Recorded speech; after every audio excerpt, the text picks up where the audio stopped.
So I want to make a video today, then in this video, about antinatalism, which I've been making videos of, so it's nothing new.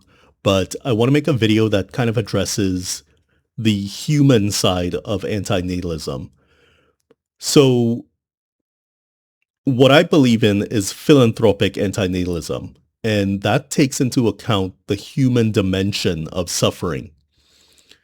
When you talk about antinatalism, these subjects come up like death, mortality, suicide, the end of the human race, and things get really heavy.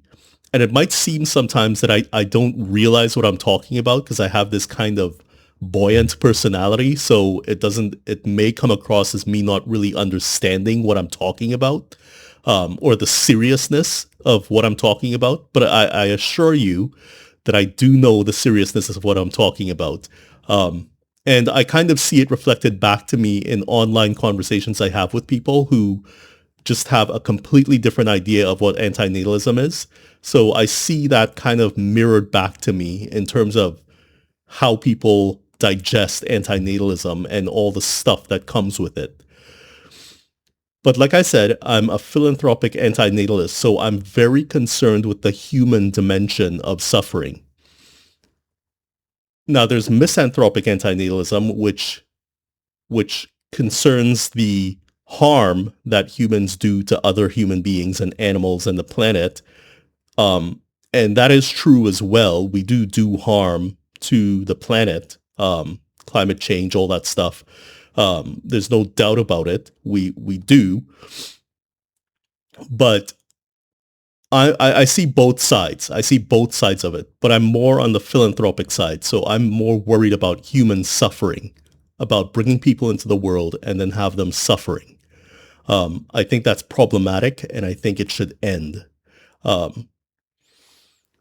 know there's a lot of issues with extinction, another heavy-handed word. I think some people think of extinction as genocide. Genocide is not what antinatalism is. If you watch my other videos, you'll know why. But genocide is not what antinatalism is, and antinatalism is not genocide.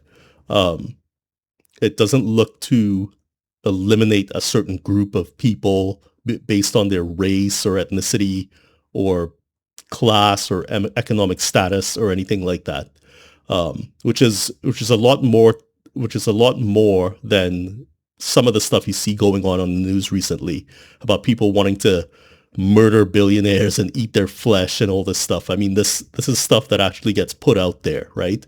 Antinatalism I take seriously, and I don't buy into the online culture of like hating children and like killing people and all that stuff. I do not subscribe to that stuff. I think if you looked into antinatalism seriously, like David Benatar's book and a bunch of other books as well, even books that argue against antinatalism, you'll see it's a philosophy. It's not about genocide. It's a philosophy that's well argued, makes a lot of sense. It's just difficult for people to swallow because it means the end of life. And not killing. I don't mean, when I say the end of life, I don't mean killing anyone. I mean the gradual extinction, voluntary extinction of the human race. So anyway, that's all I want to say. It's a short video, but I think it makes sense. Hopefully people get the right idea about antinatalism.